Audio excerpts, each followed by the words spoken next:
আসসালামু আলাইকুম স্যার। ওয়ালাইকুম আসসালাম, কেমন আছেন? আলহামদুলিল্লাহ স্যার, আপনি ভালো আছেন? জি, ভালো আছি। তো কি স্যার মনে করে এলেন?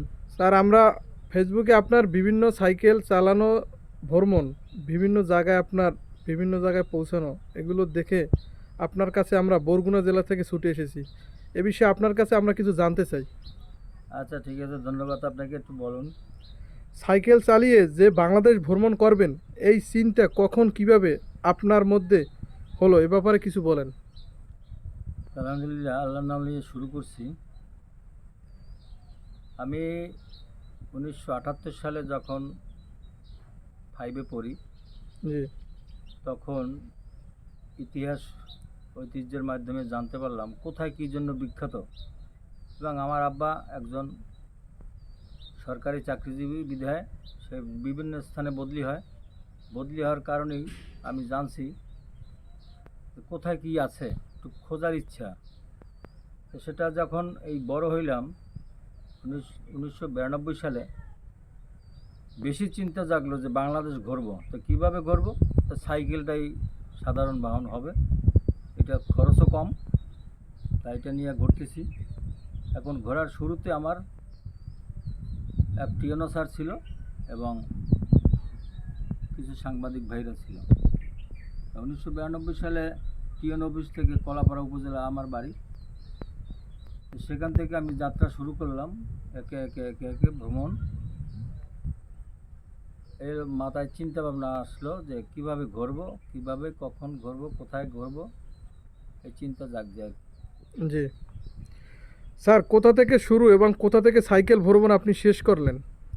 তো আমি পটুয়াখালী জেলার কলাপাড়া আমার বাড়ি, ওখান থেকে শুরু করেছি। এরপর একে একে 64টি জেলা এবং 432টি উপজেলা আমি ভ্রমণ করছি, এই আর কি। জি স্যার, বাংলাদেশ ভ্রমণে যথেষ্ট পরিমাণে টাকা খরচ হয়েছে, এর যোগান এবং আর্থিক সহযোগিতা কিভাবে পেলেন? সহযোগিতা পেয়েছি বাংলাদেশের বিভিন্ন অঞ্চলের উপজেলা নির্বাহী কর্মকর্তা, উপজেলা চেয়ারম্যান, পৌরসভার মেয়র মহোদয় এবং গণ্যমান্য ব্যক্তিদের দ্বারা অনেক সহযোগিতা পেয়েছি এবং আর্থিক সাহায্য পেয়েছি। জি, এ পর্যন্ত কতটি জেলা এবং কতটি উপজেলা ভ্রমণ করেছেন? 432টি উপজেলা, 64টি জেলায় ভ্রমণ করেছি। জি, বাংলাদেশ ভ্রমণে আপনার স্লোগান কী ছিল এবং বাস্তবায়ন কি হয়েছিল? হ্যাঁ, অবশ্যই হয়েছে। আমার স্বপ্ন যেটা সেটা সত্যি হয়েছে। যেমন স্লোগান ছিল প্রাচীন ঐতিহ্যের তথ্য সংগ্রহ ও আলোকচিত্র ধারণ, এবং পরবর্তীতে সেই আলোকচিত্রের 200 ছবির প্রদর্শনী করছি কলাপাড়াতে। জি, ভ্রমণ শেষে কাহারো কর্তৃক ভ্রমণ সার্টিফিকেট পেয়েছিলেন কিনা? অবশ্যই আমাকে সংবর্ধনা দিয়েছে কলাপাড়া উপজেলা নির্বাহী অফিসার এবং তৎকালীন সংসদ সদস্য আনোয়ারুল ইসলাম, পটুয়াখালী 114। জি। এখন প্রয়াত নাই, এখন এর সম্মান জানাই তাদেরকে, এবং খুব তাদের ভ্রমণ সার্টিফিকেটও দিয়েছেন, যা এই সিডিতে হুম। আমার সব কিছু লিপিবদ্ধ আছে, জি। সিটি করা। বাংলাদেশ বিভিন্ন জায়গায় ভ্রমণ করতে গিয়ে কোনো ধরনের অসুবিধা বা কোনো ধরনের ঝামেলায় পড়তে হয়েছে কিনা? অবশ্যই পড়তে হয়েছে। যেমন সোনারগাঁও উপজেলায় এখানে পানাম নগর আছে বা পানাম সিটি, তার রাজধানী ছিল শোনা যায়। তো সেখানে অনেক ঐতিহ্যবাহী বিল্ডিং, প্রায় 200-র উপরে বিল্ডিং আছে। জি। তার ভিতরে অনেক সন্ত্রাসীরাও বাস করে, কিন্তু আসলে বুঝতে পারিনি যে তারা বাস করে। তার ভিতরে ঢুকিয়ে আমাকে পিস্তল ধরছিল। জি। যাই হোক, তারা বুঝতে পারছে যে আসলে ভ্রমণকারী। সাংবাদিক পরিচয় দিলে হয়তো বিপদ ফালাই হতো। দিত, হ্যাঁ, বিপদ হতো। বিপদ হইতে পারতো, কিন্তু আল্লাহর রহমতে কিছু হয়নি। সারা বাংলাদেশ ভ্রমণ করতে গিয়ে আপনার লাইফে কেউ কি আসতে চেয়েছিল কিনা? আসতে তো চেয়েছিল ঠাকুরগাঁয়। হ্যাঁ, হ্যাঁ। তো আমার কাছে এক পর্যায়ে মেয়ে চেয়েছিল, বিবাহ বন্ধনে আবদ্ধ করতে চেয়েছিল, কিন্তু আমার অতটা ইচ্ছে ছিল না। কারণ আমার যে পরিমাণ পরিশ্রম হয়েছে, জি। সেই পরিমাণ রক্তও ঝরছে। জি। যেমন আমার পাছায় 4টা ফোড়া হয়েছিল। জি আমি 22 দিন একটানা সাইকেল চালিয়েছি। এরপরে ঠাকুরগাঁয় গিয়েছি। তখন মেয়ের কথা কি শোনে, আমি নিজেই একটু শারীরিকভাবে সমস্যায়।